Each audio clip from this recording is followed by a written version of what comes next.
Did you know that there's an EQ technique that can add clarity to your mix, give you a wider stereo image and tighter bass in the center image of your mix? Well, that's what we're going to be talking about today with Midside EQ. I'm Casey Barker from CBarkerProductions, and thank you for tuning in to the first video of 2019. And what better a topic to talk about than Midside EQ?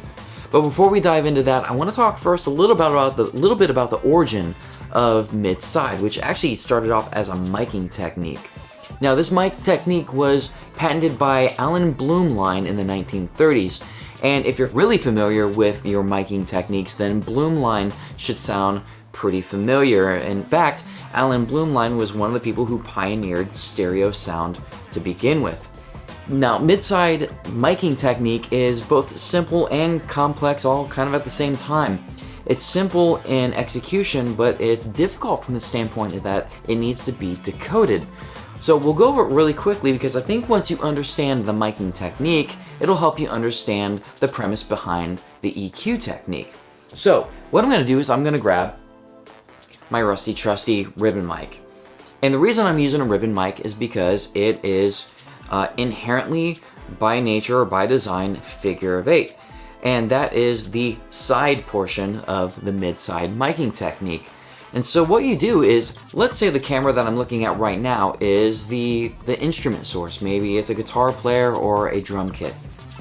You place a figure of 8 microphone parallel to the source. So this is miking the sides. Again, if the sound is coming right here, you're using this to mic this way and this way, again, because it's figure of 8.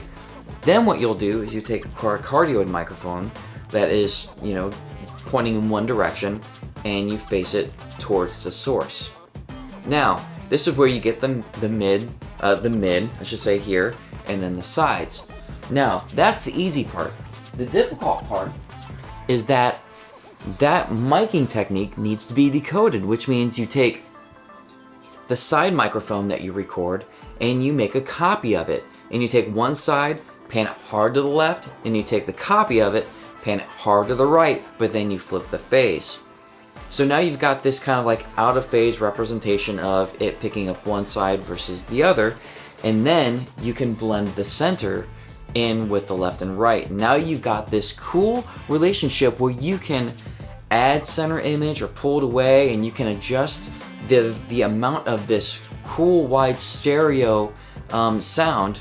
And the great thing about it, and this is why it was so revolutionary for its time and we still use it a lot today, is unlike other stereo miking techniques like XY or space pair, MS or Midside had great mono compatibility. Actually, because you had the cardioid microphone in the middle, you could actually completely dump the side microphone and you still have a perfectly acceptable, usable mono signal. So it's completely mono compatible.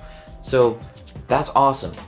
All right, so we've talked about the Midside miking technique. Now let's talk about how we can utilize Midside EQ to improve your mix. Now, the great thing about Midside EQ is that it allows you to separate the center image of your mix from the sides. And there's the Midside concept. So what this allows you to do is remove or filter or EQ or compress everything on the outside differently from what's going on in the center image of your mix.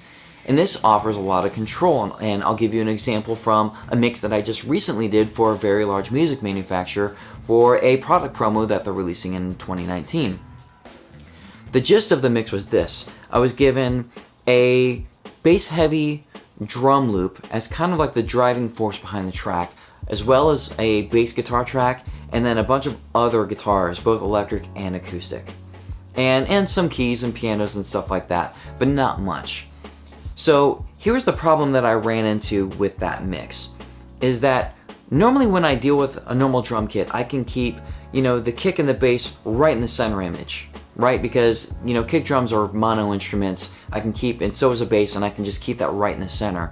Well, when I'm dealing with a stereo drum loop or a stereo loop that has a lot of kick and bass in it, that low frequency stuff is not only pushing in the center image, but it's also pushing out into the fringes really hard.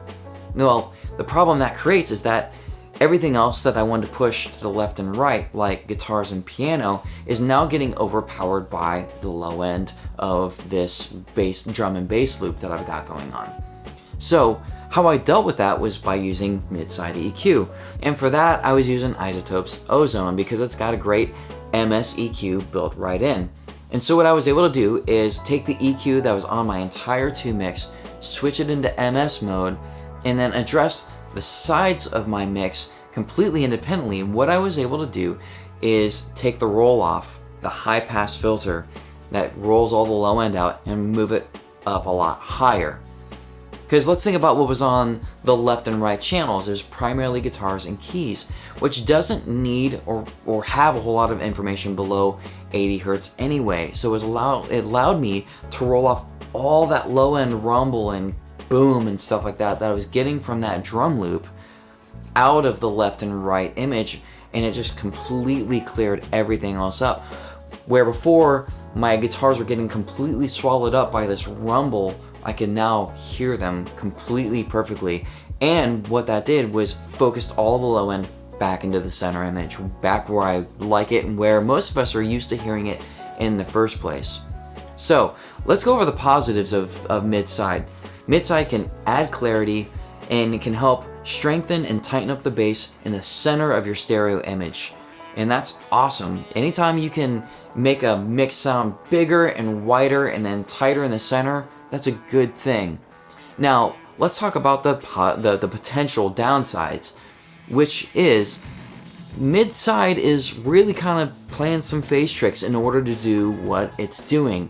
Now, that shouldn't really scare you away in a sense, but the fact of the matter is that if you push it too hard, you can actually start causing, phase issues within your mix. You can actually start jacking up the phase relationship of your music. So you got to be really careful, and it's not for everything. I gave you a perfect example of where it would work really well.